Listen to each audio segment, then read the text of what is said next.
हनुमान् श्रीपदो वायुपुत्रो रुद्रो नघोजरः अमृत्यवीरवीरश्च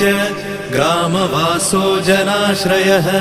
धनदो निर्गुणः शूरो वीरो निधिपतिर्मुनिः पिङ्गाक्षो वरदो वाग्मी सीताशोकविनाशकः शिवः शर्वत्परो व्यक्तो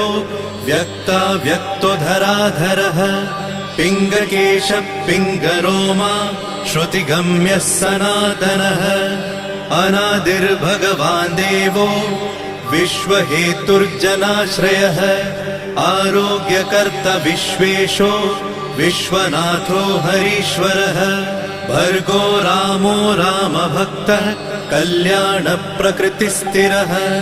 विश्वम्भरो विश्वमूर्तिर्विश्वरूपो